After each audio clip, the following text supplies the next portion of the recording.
But we'll get started into this and start talking about the barns of Rutherford County's yesterdays. And I've already been asked, where's this barn? That barn right there happens to be on my couch in the sunroom, if you really want to know where that barn's at. And the reason I threw that up there was just for the fact is we are slowly in Rutherford County. That's where you're going to find a lot of barns if we're not careful. Because as I have driven for the last several weeks around this county, and I'll make a disclaimer here tonight to begin with, everybody's barn is not what I have here in this computer. It's impossible. It's totally impossible. There's some I can't find. Those have disappeared. Those are just not out there that I am going to make a picture of. I'm not making pictures for beauty. I'm not making pictures for things of that type. I'm not making pictures of barns to sell, anything of that type. There are already people out there doing that now. And I do not want to do anything to take from what they do for a living. There's a young man right now, I call him young, I'm 76 years old come Thursday, and he does this for a living and does a wonderful job. He puts light on the inside of barns. He brings them alive. Old barns that are sitting out there, there's nothing but a skeleton, and he brings them to life. And he shoots them at nighttime with a beautiful sunset in the back or sunrise. And there's something else. And if you're wanting to save an old barn that you have for the future of your children to see, you might want to get in contact with him because he does something with them. We have here tonight, sitting right here in front of me, this painting, and I hope you'll come up here and take a look at it when it's over. This is Mr. McDonald's barn, that they have taken the time to save it. And this is how, in Rutherford County now, you save barns. As you photograph it in some way, you paint it or whatever. Because I'm going to show you a barn or two that I went to development sites and got a picture of the barn before it went. I was going to go make a picture of a barn that I wanted, that I had seen for all my life, that I wanted to get a picture of. And I went by it, I said, I'm coming back here tomorrow to get a picture of this barn. I come back that morning, about 10 o'clock or so, and the barn wasn't there. It was a pile of mulch. They now have these large mulching machines, and all they done was ate that barn up real quick, just like that. Gone. And this is what happens in today's situation as we continue to develop within this county. And there's a lot of things like this. There are barns being saved. They're being saved on farms, not for the use of agriculture necessarily, but being saved by individuals because they like barns. Barns come into Rutherford County. See if I can wake my computer up. There it goes. By individuals who arrived here in the first growth of Rutherford County. When Rutherford County was nothing more than forest and woodlands and open fields, individuals similar to this individual sitting right here arrived on the scene. They were our first spurt of growth into Rutherford County. Now, to look at him, it makes you wonder, he's a lot different from the days. He didn't show up in a van, he didn't show up in a truck, he didn't show up in anything. He showed up in a wagon. He showed up in a caravan. That happens to be Rutherford Read, R-E-A-D, my great-great-great-great-grandfather, and he was riding with his father in a wagon coming here in that caravan. They set up a farm. They could come to their farm, which is today Champion Run Golf Course. That's where their farm was at. And as I've told many times, I don't know if that's where they were coming to or if that's where the horse died. But that's where we began, out there. And they had barns, they had houses. None of them are there today. But just like him, others showed up to build homes similar to this one right here. This is another family that come in around 1842 and built that house. That house right there was actually built by the same individuals that built the Sam Davis addition, the L that was added to the Sam Davis home. This house was built by them. In fact, I now live on that hill. The house was sitting there, my grandparents lived there, but due to, built in 1842, that house was. You see, that day that they made this picture, they had the lawnmowers out getting things done. But if you'll look in the backgrounds, I don't know if you can see it where it's at, but there are barns. The first thing they built whenever they arrived here, they built barns and spring houses. The first items to be built. The house was not necessarily the thing they looked at. They looked at the barns, the spring house, the barns to take care of the livestock, the horses, whatever they may have, taking care of getting the feed to get through the next winter. And then they also looked at the spring houses to protect the water source that they had there. That spring house, if I blew it up, you can see it better, is right there. But this is continually, you go through, I was just taking my family in particular. This is another house that was built by our family. This was the Gordon family out towards Christiana. That was my cousin standing back yonder's family, Gilbert. That was the one that they built there. This was actually after the Civil War, and you can sort of look at it and tell it was after the Civil War. And pretty much what they were doing is living off the land. They were all farmers. That was Rutherford County's first major industry within this county, was agriculture. And if you'll look at the seal of the state of Tennessee, you still see it today. Agriculture as part of what we were about. Agriculture, commerce is on there. But this is what the people did. This house was built by my other grandparents. I'm going to show you how this house was built. This was a log house, if you look at it. That room right there was the bedroom of my great-great-great-great-grandfather. I was born in that room. That's where I was born, right there in that room. Didn't stay there long. We had a sharecropper house across the road, and that's where I spent the next 15 years, over there. I didn't get to stay in the main house. My grandparents lived there. But that house right there was the beginning of 2 corn cribs. And when James mentioned what they had found here in that house right there, this group of people who built things to begin with, they never threw anything away. They didn't just get rid of it and start over with something else. They found another use for it. And what Grandpa Taylor did with this, he took this cabin, or corn crib, and this corn crib, and moved them. They were turned in a complete different direction, brought them in. There was a dog trot right here. Later filled it in. He had an upstairs put in on them, 2 chimneys. Boys were over here and the girls were over here. Any of you know anything about the Sam Davis home, about boys on one side, girls on the other side? Just the way they did things back then. But they were a group of people that built Rutherford County. And that's how our barns began their development. They began that way.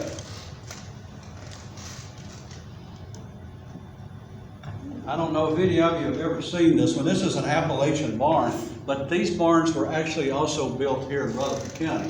And just as I mentioned there, the 2 cribs located right along the bottom, that's what my Grandpa Taylor, built that house out of. That house is still standing today. The other 2 are not. But that house is still standing. He took those.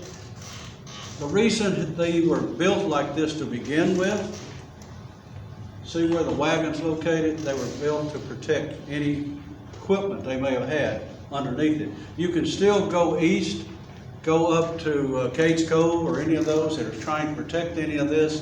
You can see that those were cantilever barns. They may not be 2 like this. They may only be a single. And they supported an upstairs area, which was the loft area, crib underneath, and they would put the equipment underneath here. There used to be one as you went towards Columbia, Murray County over here, you would see this type of barn. a dual-purpose barn. They were always looking at a way to take care of things and how they done it. But this was a very simple way of doing things at that time. Also, you will know, I think the majority of you would understand this, at the beginning of Rutherford County and at the beginning of barns, there wasn't a whole lot of livestock. They didn't have large herds of beef cattle. The main herd that they would have had would have been sheep. Sheep is what was one of the main livestock that they would have had and grown. That and hogs, a large number of hogs. In fact, if you know anything about Charles Davis, and I think I've told you this before, 350 hogs on that farm down there. They had a lot of hogs and a lot of sheep. Cattle, they did not. So they didn't build barns to hold a lot of animals. They built stalls in these. Stalls for horses that they used to work with, stalls for their mules to stay in, things of that type. So it wasn't that many of inside buildings for the animals.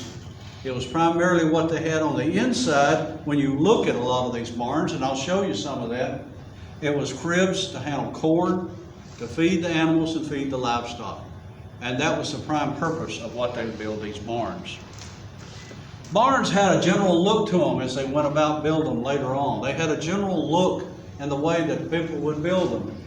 You know, I think it's sort of like us. You get a pattern, and then all of a sudden, they start following this pattern. That's a general southern looking barn, but this one right here, I'm going to show you how this barn has progressed over the years. This one right here, you see it as it's standing. That's the same barn in 2010. As the family has stopped farming there, they've stopped working there. And here's a picture today. That's a condition that I see a lot of times in our barns as I drove around the county. Now, the pictures I'm showing you tonight are pictures of not, oh, the beautiful barns and what we see across the county. I'm showing what's happening. I'm showing you real life. Now, I'm sorry if that gets you in some way. What I'm trying to get you to do, if you see a barn of yesterday, make a picture of it. Remember it, what it was and where it was, so that we still have them and look for them. These are some that Carol has found. That's on Barlow Lane. That's who? Barlow Lane in Lake. Okay. G.W. Hayes' farm. These were magnificent barns in their days, if you can look at them. Look at the way these are built. This was the dairy barn right in here. But see, it has some of the same architecture that all of them have. This one right here, I think amazes me. But the interesting thing, look at the rock structure down here. This one was built out of cypress. And you know that barn was built out of that cypress that come all the way from West Tennessee by wagon, by horse. They brought it here by horse and wagon to build this barn on G.W. Hayes' farm. It's not here anymore, am I not correct? That's where the Kroger stands in Northfield today. And the Ford dealership. And it was Haynes. This barn is not here any longer. This one. No.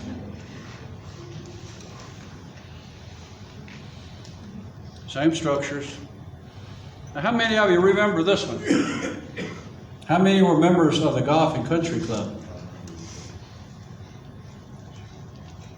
You know where this Golf and Country Club was? Where was it, Carol?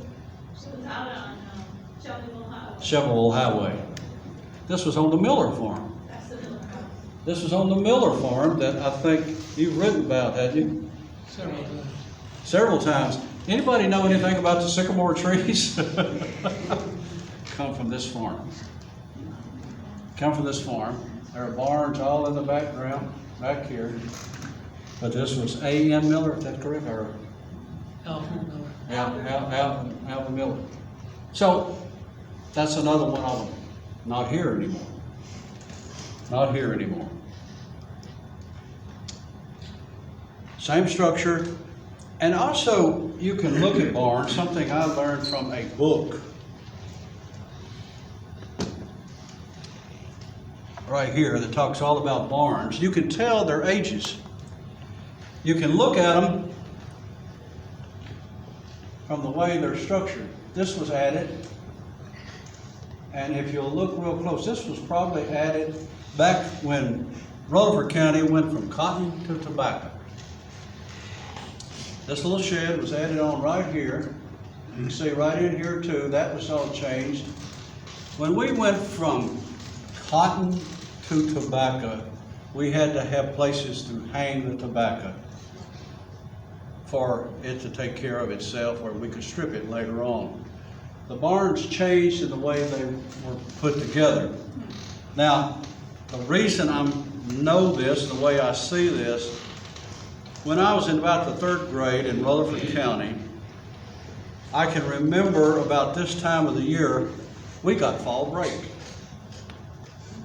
But it wasn't the fall break to go to Gulf Shores. We never went to Disney World. We went to the cotton patch. Everybody got out of school to go pick cotton, because Rutherford County had cotton all over it. We went to pick cotton. We would start early in the morning once the dew come off the cotton, and we'd start picking till sundown to pick the cotton. We would do that all week, just make sure we got all of that in. Towards the end of the week, we would be really pushed to get it all in there, and we'd bring it into Murfreesboro to the gin. Rutherford County, I think Murfreesboro had about 3 gins at that time. Ours went over towards Hooper, that direction. That's where the gin was we went to. I can still remember riding in a wagon load of cotton all the way from Rockville to Murfreesboro to gin our cotton. But it's a hard work if you've ever picked cotton all week, especially if you're a 3rd grader and that's what you've done all day, because you'd get hot about mid-morning and your mom would be out there picking too, and you'd say, "Mom, I need to push and keep picking," and that's what you did. I'll never forget, towards the end of the week, we were supposed to get so much in our bag, and if we made a certain weight when they got ready to hang it on the scales, I'd get a dime. Well, I had to get that weight, and I wanted to get that weight like everybody else. Well, I wasn't hardly as good a picker as everybody else, so I saw these nice green bowls over here. I started sticking them in the bottom of my bag, my sack. So when I went up to the scales and weighed, I was ahead of everybody else in my weight. And of course, Daddy checked that sack, and there were those green cotton balls. I'll never do that again. Because back then, there was no such thing as standing in the corner or any of those sort of things. But it taught me real quick, you don't cheat like that. But I'll never forget once he got his cotton ginned, and we come home, him telling how Mama said, "We're going to do something else. This is too much work for what we do." Next year, we got rid of cotton and put in tobacco. And I didn't see a whole lot of difference in that work. But to do that, you've got to have a barn to hang the tobacco in, for it to dry out, and for you to strip it. And barns all over Rutherford County changed to this. Next question. Who's this one? So the reason they switched was. Do you want the list, or you? Yeah, need the I got a question over here. Yeah, I just wondered about the switch from cotton to tobacco. Did kind of everybody do it around the same time, or? Pretty much the same time. There's still a lot of people kept planting cotton and doing that way.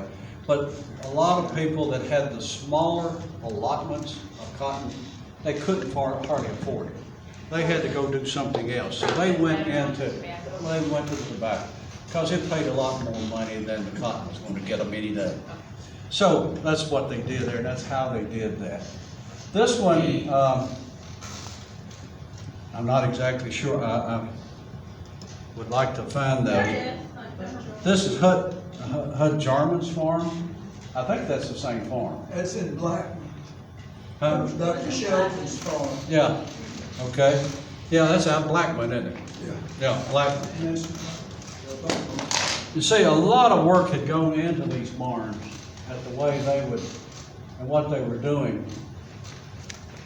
And the silos that you see there, still using the old log crib, but yet they add on to it to make it more than what you've got to do there. No longer here. How many of you have come out from an MTSU football game and looked at that house with a sign on it for sale?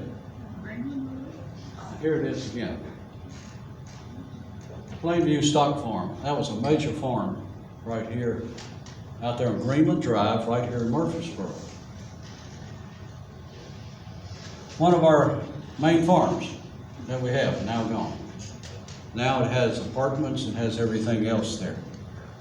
Now, I want you to understand, I'm not downgrading progress, but I'm just telling, this is the change from where we are. Recognize that barn? Any art majors in here?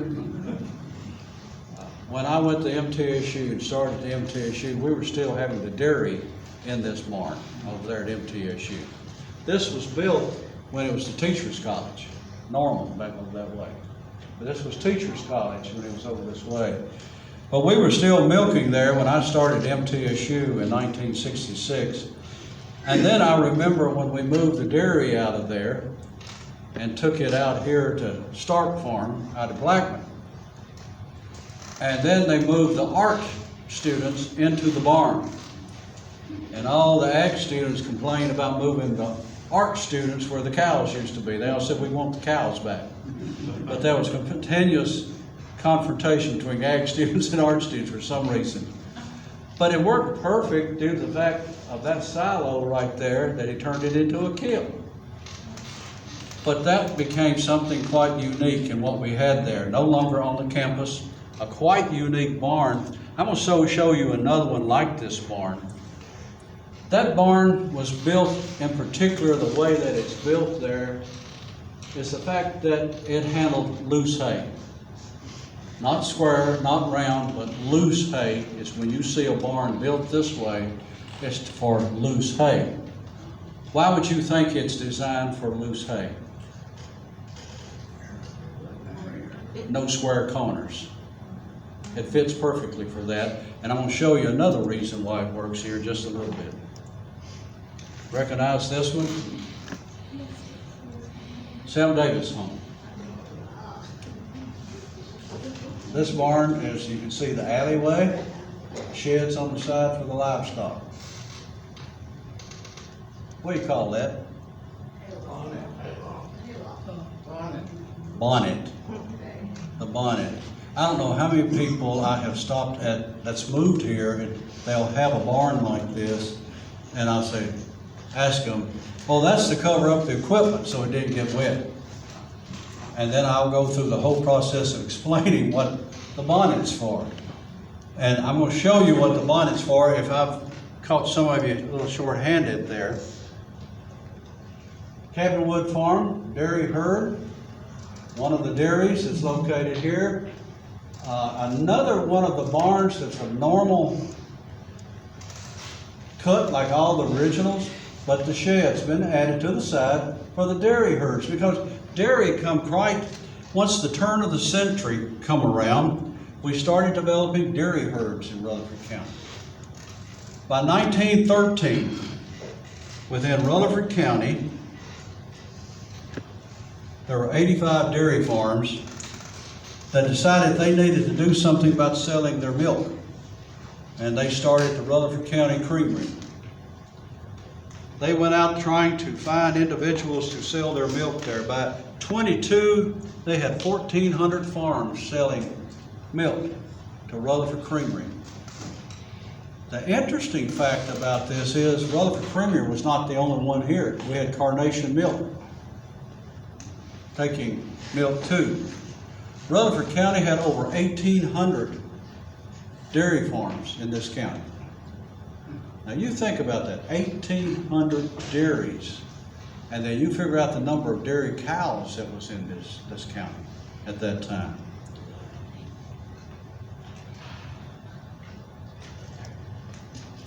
Tobacco barn. Dryden Farm. Now, I don't know, is the artist that paints a lot of these barns here tonight? I talked to her at Ransom, and she had one of her paintings there, it's similar to this one right here, and she was showing the tobacco in it and all this right here, and she was calling this a tobacco barn. I said, it's not a tobacco barn. And she said, well, it is, it's got tobacco in it. I said, that's like all the people who sit in the church, you call them all Christians just because they're sitting in the church. I said, that's not totally true. But I said, that right there is an ordinary barn with tobacco in it, because it wasn't built for tobacco. It's a general livestock, hay, and crop barn. And I said, I can take you to Kentucky and show you a tobacco barn. Because if you go to Kentucky, they smoke. She said, what do you mean they smoke? I said, the barns smoke because they smoke their tobacco. Here, this is all burley tobacco. This tobacco that you see located in Tennessee barns, especially in Middle Tennessee, was all used for cigarettes, which is not smoked. It's smoked later, I guess is what you'd say. But it was all dried, then it was taken down and packed, and then they would use the humidity where it would come in what they called come in case. And that means it has a certain moisture content to it where you could start stripping it and you wouldn't lose any of the leaves. It wouldn't crumble. You would take them, strip them off the plant, and you get a hand about like your hand. And you get it really tight. You could take the leaf with it, tie it, run it through, and you stack it in a basket and carry it to sale. I noticed this article mentioned that it would go to Franklin. That's where we sold our tobacco. We sold it in Franklin.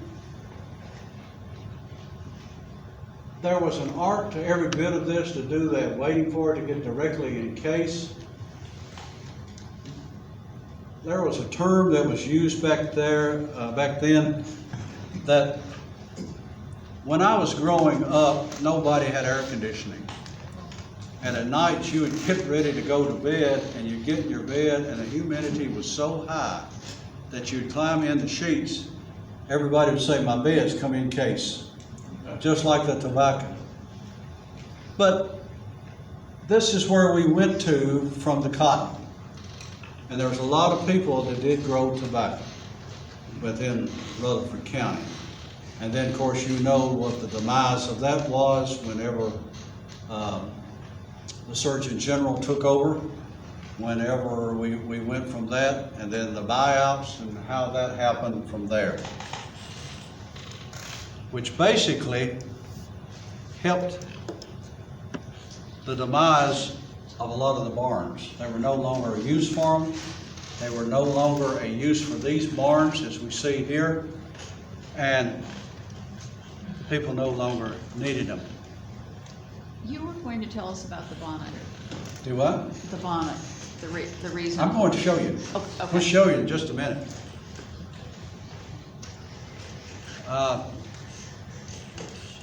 This is A.L. Todd's barn. Auctions did happen. We see more so now. This was Mr. Turner, Mr. John Turner, not John Edward, but this was their daddy down in Iggle. They did sell his place, but they continue on. They had several farms in Iggle, John Edward, Willard brothers.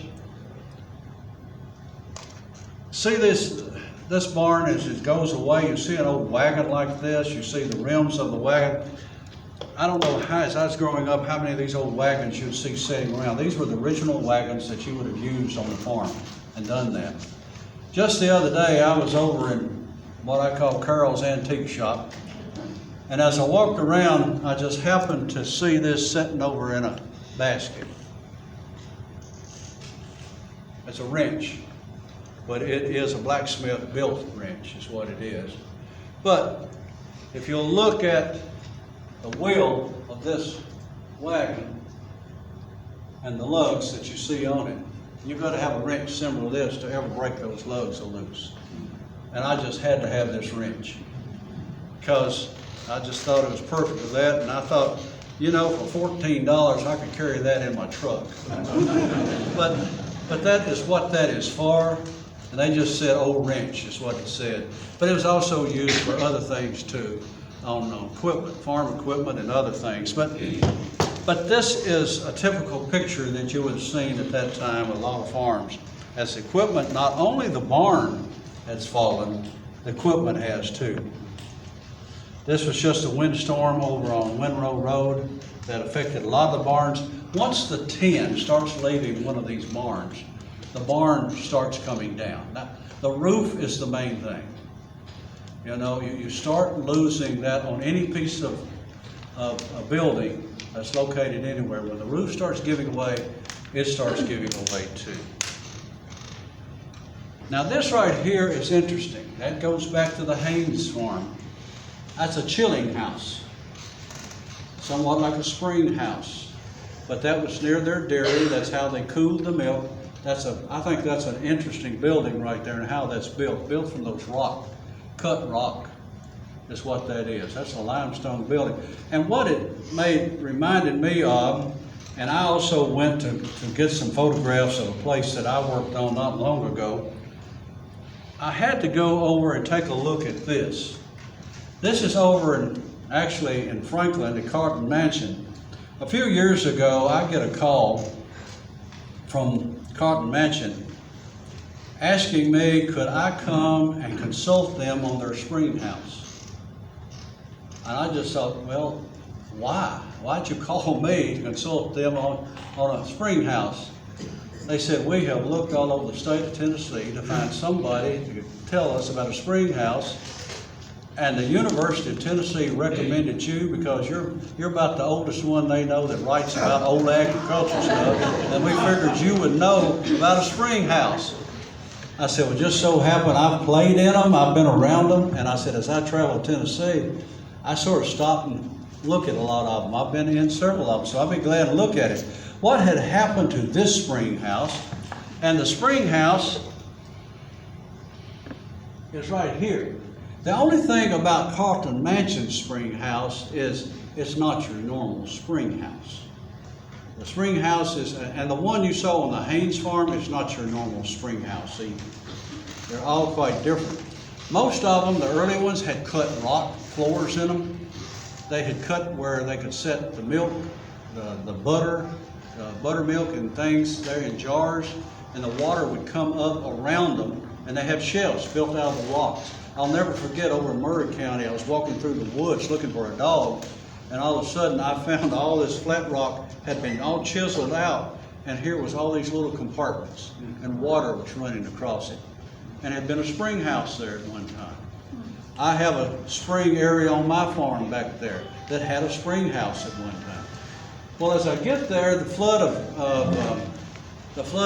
2010 had hit this building. It had hit this building. It had taken most of the roof off. That porch was gone. A lot of it was gone. So I went about looking around the building. I walked down to the floor area, and I walked over and stuck my hand in here, sticking in the water. Well, I had several of the staff members with me, and they just threw a fit right quick. Why are you doing that? I said, it's August. I want to see the temperature of the water. They said, why? I said, if it's a spring house, it's being fed by a spring. I said, oh no, this was never fed by a spring.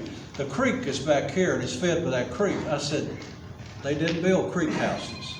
And I guarantee you this wasn't fed by a creek.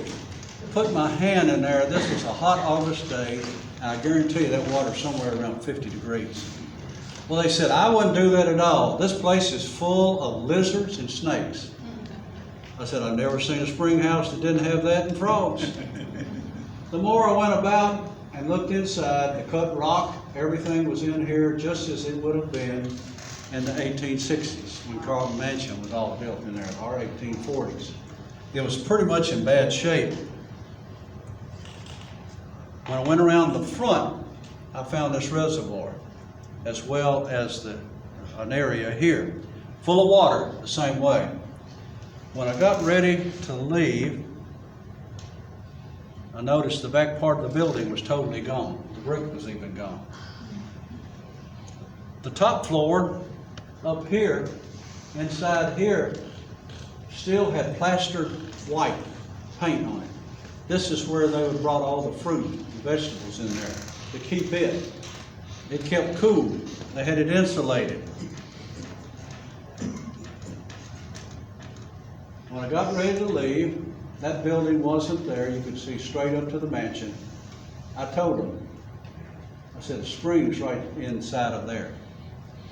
And I said, it's going underground coming into your house. They said, I could tell by their faces, they thought, we don't know about this guy.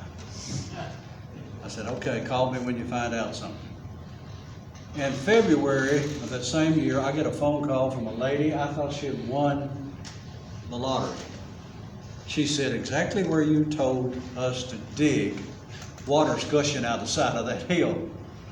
I said, I'm sorry, but that's called common sense. That's all that is. There wasn't nothing magical or anything of that type.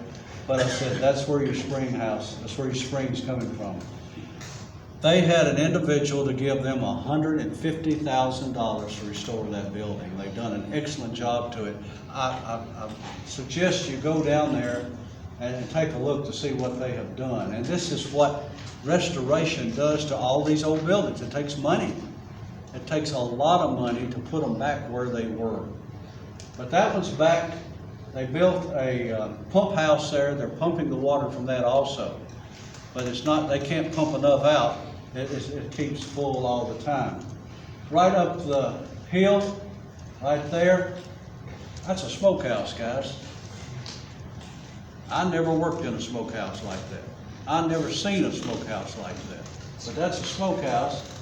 In fact, I spent some cold November days down there at their blue and gray days, just like I do at the Sam Davis home, teaching folks about curing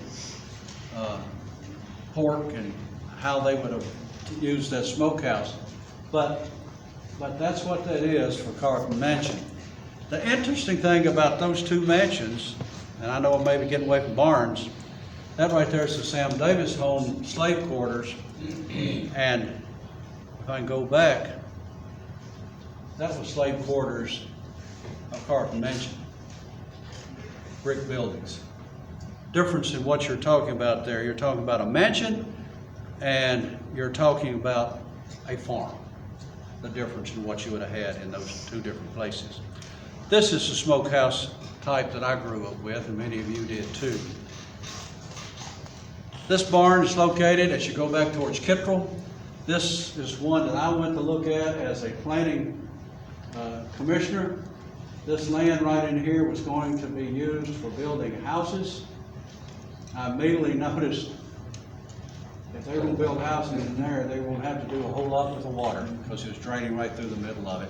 Never was built there, and the old barn is still there, but not for long, I would say.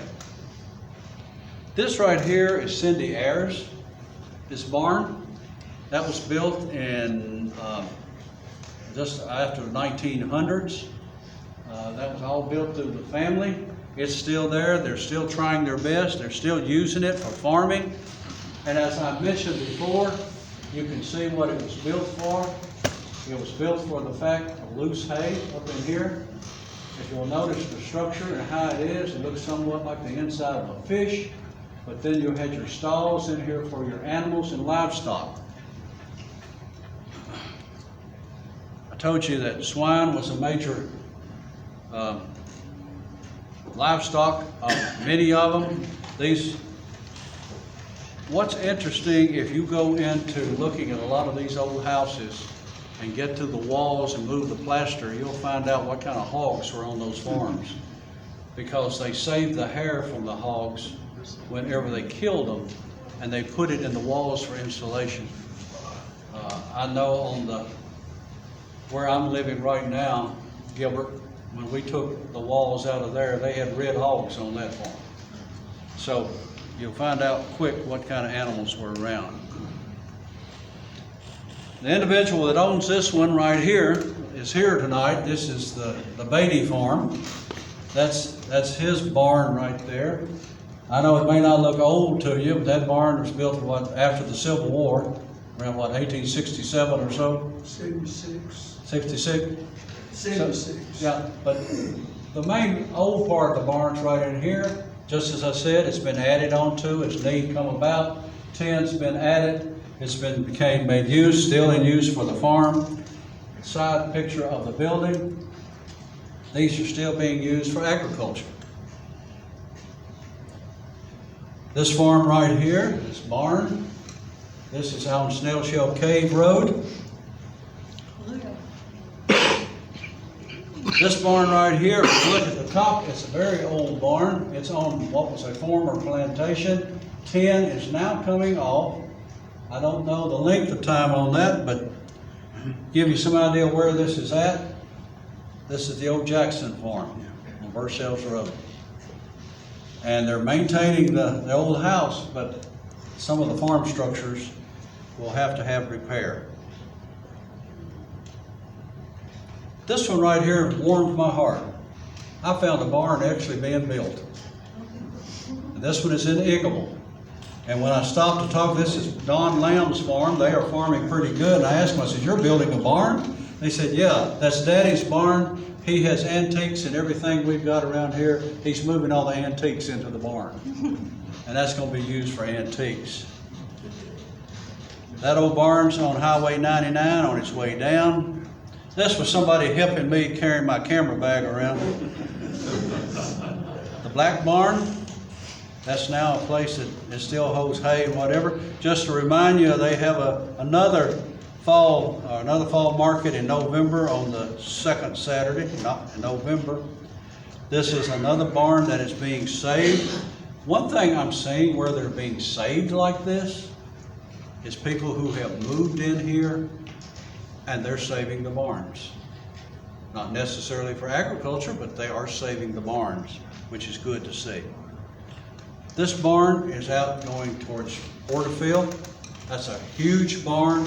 If you have Wards Grove Church, you sit in the parking lot, look across there. This barn right here has seen a lot of farm work. They're still using it for farm. This one is towards Las Casas.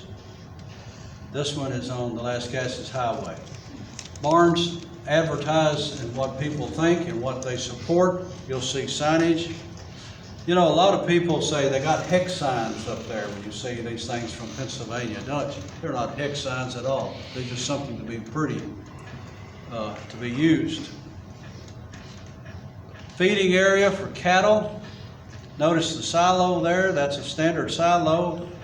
I haven't run across any Monteagles silos. I just really hadn't seen that many anymore. A lot of them were taken down and taken back to the companies. Same, another one right in there. And that's a general dairy barn that had been built on the pattern of what the University of Tennessee would put out about the time that we had all the dairies in Rutherford County. Was that brick on the front of that? That didn't quite work. What the dairy, Yeah, the last one. Concrete one. what you're looking at is the front of that dairy barn. That's where the dairy truck would have come in, and that's where they would unload the tank. So they made them out of block rather than wood. So if that is a silo, are they more than likely dairy farmers? They cut silage to feed the cattle. That's what the silage is shown there. That's what a silo is used for, to go that away. You had to have concrete for grade A, because Huh? did you have to have concrete or cinder blocks to have grade A? I had to have concrete with grade A, keep it clean. What's interesting though, you can go to Pennsylvania or some of those others. I had to do an exchange trip up there in 4-H. Their barns would have chicken. Their barns would have chickens up above in the loft. They raised chickens up there. Couldn't do it in Tennessee. What I'm showing you here, I'm moving along because I know our time's running out. This right here is one of my favorite barns. This was on the New Salem. This is the Snail Farm. This is actually an old barn. You can tell by the way it's built, and these sheds were added on. It has the bonnet. This was then changed into a walking horse barn, and there's the bonnet. The bonnet, as I get closer into it right here, I've already told some guys that come here earlier, it has something in this barn that every barn in Rutherford County has in it. Every barn in Rutherford County has this in it. And you'll not go by one that doesn't have it in it. I have built a brand new tractor shed and it has the same thing in it. Right here. A bullet hole. That's where you've either shot at a pigeon and missed, or you've shot at a squirrel, trying to get them out of your barn. But I haven't run across one that does not have a hole. See where the sun's shining through? I have not seen one. But the reason I made this picture, in this bonnet, you notice the structure of these barns. This one was built for loose hay. It's built somewhat like the inside of a whale, the same type of pattern. But right here, see that? I think I've got a better shot. Yep. Right there. Looks like a railroad track. That's the track for the hay fork. These old barns contained what they call a hay fork. And a hay fork was an instrument that you used to move the hay.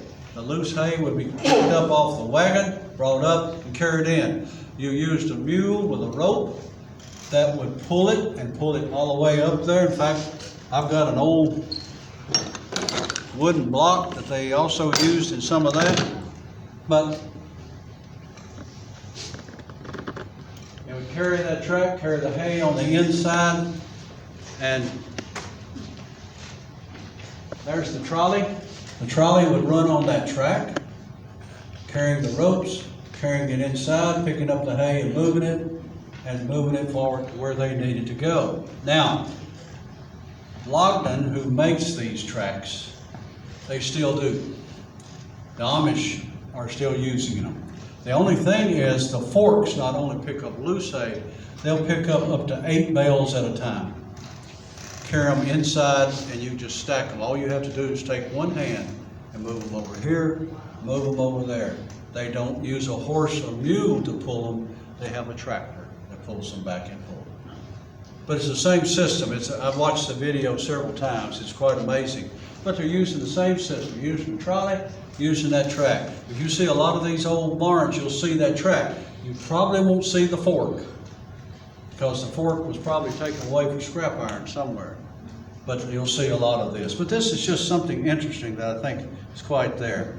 I threw this in, thought it was quite interesting. It says at the top, for thousands of years, people have known how to grow food, sew clothing, treat sickness with food and herbs, build shelters, and survive. It only took 2 generations to all but erase those skills from humanity and make people completely dependent on the system. You know, that's sort of true when you look at some of that and the way we are. We're totally dependent on some of these things. But that's the way we go. We now are going more that way. A lot of us got our education just like that. Our education come from the front porches of our country stores. We learned what was going on and what was happening this way. And that's the way it was. We got our education from the older generation ahead of us. We found out how to do things. We learned how to do things with these barns and the farms. And the barn was a very important place. You know, I think it was little Jimmy Dickens that had the song, I got my education out behind the barn. A lot of us that grew up on the farm, that's where we learned a whole lot about farming. The barn was the important part of what we done. And you know, I have to tell you, as I went around just trying to look at these barns, and yes, I saw a lot of pretty barns. I saw a lot of barns I could have made a picture of and made this a pretty presentation. But I didn't come here to do a pretty presentation. I wanted you to see the fact of where we are and what we have right now. It's not what it used to be. It never will be what it used to be. But any way that we can preserve them, hopefully, in some way and whatever, I think we can. I want to leave you with some last words right here. This comes from an author, me, in my book, and it's called The Old Barn Brought Back Memories. On a warm spring day recently, I made a visit to my father's old barn, which had not seen my presence in many years. As the old weather-beaten gray door creaked on its hinges and I stepped over the threshold into the dimly sunlit structure, a thought from a book I read as a child flashed into my adult head. In E.M. White's Charlotte's Web, which he penned in 1952, he described much the same scene I had just stepped into. He wrote, "The barn was very large. It was very old. It smelled of hay and it smelled of manure. It smelled of the perspiration of tired horses and the wonderful sweet breath of patient cows. It often had a sort of peaceful smell, as though nothing bad could happen ever again in the world." Just as Mr. White had written in his famous classic, the old barn was standing and gave that same kind of awe in the late afternoon sunlight. The years I had spent as a youth growing up on our farm in Tennessee contained many happy memories in this old barn during milking and feeding time and chores, and where times had helped shape me as a man. I had learned determination to do a job well, responsibility, patience, how to do hard work, and had my first experiences of seeing life lost as well as seeing it born. In the old barn, my teacher was not a college professor or a top industry professional, but my father, who had already received his training in the very same old barn. The barn training degree I received with the help of my father was the equivalent of a PhD in those early years of life. He taught me what life is all about and led by example rather than by only words. He expected only the best, but understood the shortcomings of a boy. Each day on the farm began in the barn and ended in the barn. Not always because I wanted it that way, because that is just the way it is on the farm. If you worked in hay all day, finished at dark, the cows still needed to be milked and cared for. Late nights at the barn meant feeding hay from a dark loft, moving corn from the crib, also in the dark without finding our friendly rat snake in your scoop, and locating cows in the black lot by moonlight. As I moved further into the old barn, which now showed the signs of years of non-use, I noticed the afternoon sunlight streaming into now empty cattle stalls between barns' weathered outside wallboards. As particles of dust sparkled in the sunlight, I noticed the bright streams of light made patterns on the straw-strewn floor. The patterns resembled those you would see coming through windows in a grand cathedral.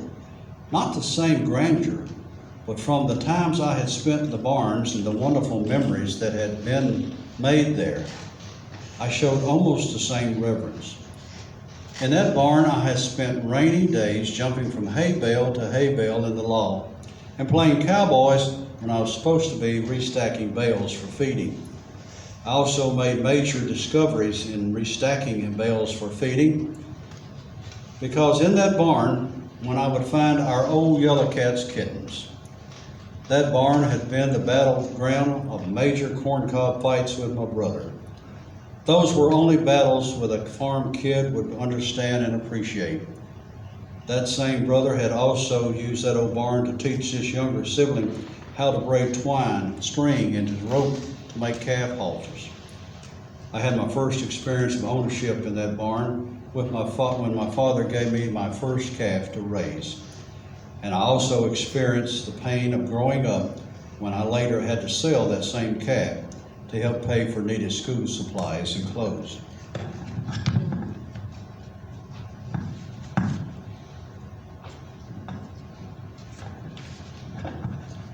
As I closed the door to the old barn, the words written on white seemed to reverberate my ears. It often had a sort of peaceful smell, as though nothing bad could happen ever again in the world. Yeah, I know exactly what he meant as I walked away from my old friend that late spring day.